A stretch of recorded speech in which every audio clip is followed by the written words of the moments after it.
पिछले कुछ दिनों में आपने जरूर देखा होगा कुछ फेमस लोग जिनका कहीं ना कहीं एक अच्छा सोशल इंपैक्ट रहा, लोग उन्हें जानते थे, फॉलो करते थे, लेकिन न्यूज आई कि उन लोगों ने इस्लाम कबूल कर लिया। जैसे कि ब्रिटेन की अल्फ्रेड विलियम बेस्ट कंपनी के मालिक बिलियनियर अल्फी बेस्ट, ब्राजील के फेमस फाइटर नेसिमेंटो, रशिया के ऑर्थोडॉक्स चर्च के पादरी, अमेरिका के famous rapper डर्क Derek, famous internet celebrity Andrew Tate, Vivian Dsena, हिलेरियन हैगी, इंडियन यूट्यूबर परम सिंह। इतने ज्यादा नाम हैं कि बता पाना मुश्किल है। लेकिन एक सवाल आता है कि इस्लाम में ऐसा क्या है कि लोग इतनी तेजी से मुसलमान हो रहे हैं, दूसरे धर्मों को छोड़कर इस्लाम अपना रहे हैं। जबकि अगर देखा जाए तो एक ऐसा टाइम भी चल रहा है जिसमें इस्लामोफोबिया भी अपने चरम पे है, लेकिन फिर भी लोग, और वो भी इंटेलेक्चुअल पीपल, बाकी धर्म के कंपैरिजन में इस्लाम को ज्यादा इंपॉर्टेंस दे रहे हैं। आज की इस वीडियो में हम जानने की कोशिश करेंगे कि इस्लाम दुनिया का फास्टेस्ट ग्रोइंग रिलीजन क्यों है। इस वक्त पूरी दुनिया की पॉपुलेशन 8 बिलियन मार्क को क्रॉस कर गई, जिसमें Christian 31.11%, Muslim 24.9%, secular, non religious, agnostic, atheist, इन सब की पॉपुलेशन 15.58%, हिंदू 15.16% और बाकी बचे 13.25% में सभी रिलीजन आते हैं। दुनिया में पहली सबसे बड़ी मुस्लिम पॉपुलेशन इंडोनेशिया में रहती है, दूसरी पाकिस्तान में और तीसरी इंडिया में। तो स्टडी के मुताबिक 2050 तक इंडिया दुनिया का सबसे बड़ा मुस्लिम पॉपुलेशन वाला देश होगा। लेकिन अगर आप वर्ल्ड वाइड देखते हैं तो इस्लाम का ग्राफ लगातार तेजी से आगे बढ़ रहा और साल 2060 तक इस्लाम दुनिया का सबसे बड़ा रिलीजन बन जाएगा। Japan, Europe, France, America, India जैसे कई देशों में इस्लाम सबसे तेजी से आगे बढ़ने वाला धर्म बन गया है। तो अब सवाल आता है कि आखिर इस्लाम इतनी तेजी से क्यों आगे बढ़ रहा? तो इसका पहला रीजन जो हमेशा से बताया गया कि मुसलमानों में फर्टिलिटी रेट बहुत ज्यादा है, बाकी रिलीजन के कंपैरिजन में मुसलमान ज्यादा बच्चे पैदा करते हैं। यही वजह है कि मुसलमान तेजी से आगे बढ़ रहे हैं। जबकि सेंट्रल हेल्थ मिनिस्ट्री के सर्वे के मुताबिक मुसलमानों के बीच फर्टिलिटी रेट भी कम हुआ है। दूसरा रीजन, दूसरे धर्म के लोग तेजी से इस्लाम की तरफ अट्रैक्ट हो रहे हैं। पर डे कहीं ना कहीं से न्यूज आती है किसी फेमस इंडिविजुअल ने इस्लाम धर्म अपना लिया। कहीं कोई फेमस बिलियनियर होता है, तो कभी कोई फेमस फाइटर, तो कभी कोई फेमस रैपर, सेलिब्रिटी। ये उन लोगों की खबरें होती है जो कहीं ना कहीं फेमस होते हैं, लोग उन्हें फॉलो करते हैं। लेकिन ऐसे भी बहुत से लोग हैं जो इस्लाम अपना तो रहे हैं, लेकिन आम लोग होने की वजह से उन्हें सोशल मीडिया पर या न्यूज पोर्टल पर जगह ही नहीं मिल पाती। एक मोटा मोटा आंकड़ा आपको बताते हैं। द न्यूयॉर्क टाइम के मुताबिक अमेरिका के टोटल मुस्लिम पॉपुलेशन में 25% कन्वर्टेड मुस्लिम है और एक एस्टिमेट के हिसाब से करीब 20,000 से ज्यादा अमेरिकी हर साल इस्लाम कबूल कर लेते हैं। इसी तरह ब्रिटेन में करीब 6,000 लोग इस्लाम धर्म में शामिल हो जाते हैं। जापान भी एक ऐसा देश है जहां लोग तेजी से इस्लाम की तरफ आ रहे हैं। वसेदा यूनिवर्सिटी के अकॉर्डिंग पिछले 10 सालों में जापान में मुसलमानों की आबादी डबल से भी ज्यादा हो गई, जिसमें करीब 50,000 से ज्यादा जापानी लोगों ने इस्लाम कबूल कर लिया। और अभी हाल ही में एक रिपोर्ट आई जिसमें बताया गया कि दुनिया में मुस्लिम पॉपुलेशन 2 बिलियन मार्क को क्रॉस कर गई, जिसमें एक बड़ा नंबर कन्वर्टेड मुस्लिम का है। अब सवाल आता है कि आखिर लोग इस्लाम में कन्वर्ट क्यों हो रहे हैं? ऐसा क्या है इस्लाम में? तो इसका कोई एक जवाब नहीं। इस्लाम कबूल करने वाले लोगों से जब पूछा गया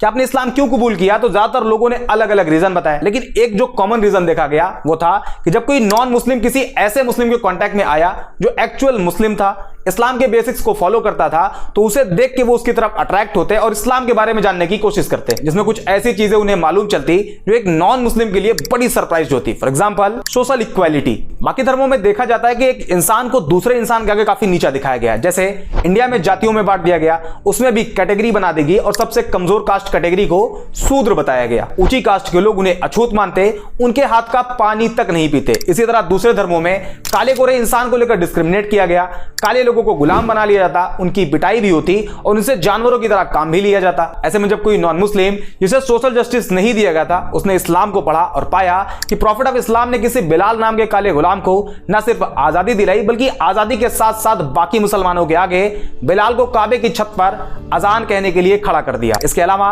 जब लोगों ने प्रॉफिट ऑफ इस्लाम की एक स्पीच के बारे में जाना, जिसमें उन्होंने कहा था एक अरेबियन किसी नॉन अरेबियन से सुपीरियर नहीं, और ना ही कोई नॉन अरेबियन किसी अरेबियन से सुपीरियर है, ना कोई काला किसी गोरे से सुपीरियर है और ना ही कोई गोरा किसी काले से। यह जानने के बाद कि इस्लाम में कोई ऊंचा नीचा नहीं, इस एक पॉइंट की वजह से ना जाने कितने लोगों ने इस्लाम कबूल कर लिया। दूसरा रीजन फॉरगिवनेस। इस्लाम में माफ कर देने वाला जो कॉन्सेप्ट है वो भी बड़ा शानदार है। जब लोगों ने उसे जाना तो वो भी उन्हें बहुत पसंद आया और लोगों ने इस्लाम कबूल कर लिया। फॉर एग्जांपल मान लीजिए कि अगर किसी इंसान को एक पूरी कम्युनिटी बुरा भला कहे, उसे बाइकआउट कर दे, यहां तक कि उसे जान से मारने की कोशिश करे, तो रिएक्शन ये होगा कि जब भी उसे उस कम्युनिटी पर कंट्रोल मिलेगा वो अपना बदला जरूर लेगा। सारे लोगों से ना सही, लेकिन उन लोगों को जरूर टारगेट करेगा जो उसके खिलाफ उसके ही लोगों को भड़काते थे, उसे मार के लाने वाले को इनाम देने की बात कहते थे। आमतौर पर यही देखा जाता है, लेकिन इस्लामिक हिस्ट्री में इसके जस्ट उल्टा है। 7वीं सेंचुरी में जब इस्लाम की शुरुआत हुई, उसके कई सालों बाद तक, करीब 10 साल बताया जाता है, इस पीरियड में टोटल 40 से कम मुसलमान थे। उस टाइम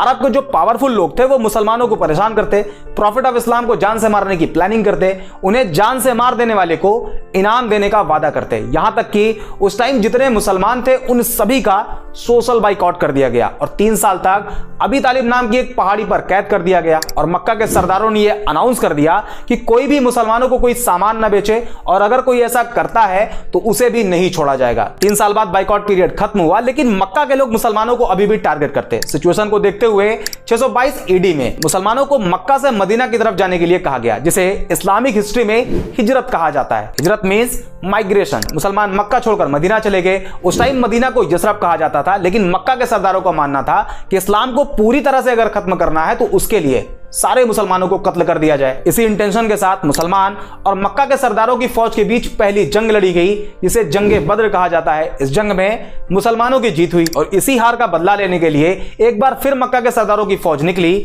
और इस्लाम की दूसरी जंग लड़ी गई, जिसे जंगे उहूद कहा जाता है। लेकिन 10 साल बाद जो मुसलमान मक्का छोड़कर मदीना चले गए थे, वो एक मजबूत ताकत बनकर मक्का में वापसी करते हैं। उस टाइम मक्का के उन सरदारों में यह डर फैल गया कि हमने तो मुसलमानों को बहुत टॉर्चर किया है, प्रॉफिट ऑफ इस्लाम को जान से मारने की कोशिश करी है, आज मुसलमान हमसे ज्यादा पावरफुल हैं और अब वो हमें नहीं छोड़ेंगे। इस डर से बहुत से लोगों ने सरेंडर कर दिया और बहुत से लोग मक्का छोड़कर भाग गए। लेकिन जब प्रॉफिट ऑफ इस्लाम ने अपनी बात कहनी शुरू करी तो लोगों ने जो सोच रखा था वो उसके जस्ट उल्टा था और एक पब्लिक अनाउंसमेंट करी गई कि जिन जिन लोगों ने मुसलमानों को परेशान किया था, मुसलमानों को मारा था, मक्का छोड़कर मदीना जाने के लिए मजबूर किया था, उन सभी को माफ किया जाता है। ये एक सेंटेंस इतना इफेक्टिव साबित हुआ कि जो पहले इस्लाम को खत्म करना चाहते थे उन सभी ने इस्लाम कबूल कर लिया। और आज भी इसका इंपैक्ट इतना ज्यादा है कि जब कोई नॉन मुस्लिम इस्लाम के इस चैप्टर को पढ़ता है तो इस्लाम की तरफ अट्रैक्ट होता है। तीसरा और सबसे बड़ा रीजन है बिहेवियर। आज सोशल मीडिया पर इस्लाम की जिस इमेज को प्रेजेंट किया जा रहा है वो इस्लाम की रियलिटी नहीं। हालांकि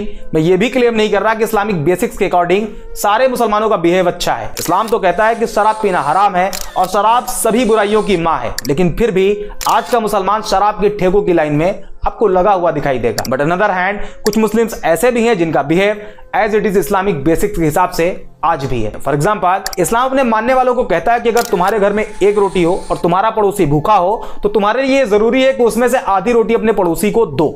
इस बात को मेंशन नहीं किया गया है कि पड़ोसी मुसलमान हो तभी दो, बल्कि कोई भी हो, किसी भी रिलीजन को फॉलो करता हो, आपको उसके साथ वैसे ही बिहेव करना है। और आज के टाइम पर जब कोई नॉन मुस्लिम किसी एक्चुअल मुस्लिम के बिहेव को ऑब्जर्व करता है तो वो उसके बिहेव से अट्रैक्ट होता है और ये रीजन इस्लाम को इतनी तेजी से आगे बढ़ने में सबसे बड़ा रोल प्ले कर रहा है। इसके अलावा justice, tolerance, patience, peace, day of judgement और भी बहुत से रीजन है जिस वजह से लोग इस्लाम को बाकी धर्म के कंपैरिजन में ज्यादा प्रेफर कर रहे हैं। और ये जो आजकल बड़े बड़े सेलिब्रिटी इस्लाम एक्सेप्ट कर रहे हैं उसमें इस्लामोफोबिक एडवर्टीजमेंट भी इस्लाम की मदद खूब कर रहा, क्योंकि जब लोग एंटी इस्लामिक क्लेम करते हैं तो इसका इंपैक्ट पॉजिटिव और निगेटिव दोनों तरह से होता है। निगेटिव ये कि नॉन मुस्लिम कम्युनिटी में इस्लाम को लेकर नफरत बढ़ती है, जबकि इसका पॉजिटिव साइड ये है कि लोग उस एंटी इस्लामिक क्लेम को क्रॉस चेक करने के चक्कर में इस्लाम को पढ़ना शुरू कर देते हैं, जिसमें उन्हें अभी बताए गए पॉइंट्स मिलते हैं जो कि क्लेम से रियलिटी बिल्कुल अलग होती है and eventually they accepted Islam. I hope ये वीडियो आपको पसंद आई होगी। अगर हाँ तो लाइक एंड शेयर जरूर कर दें। बाकी मिलते हैं अगले वीडियो में।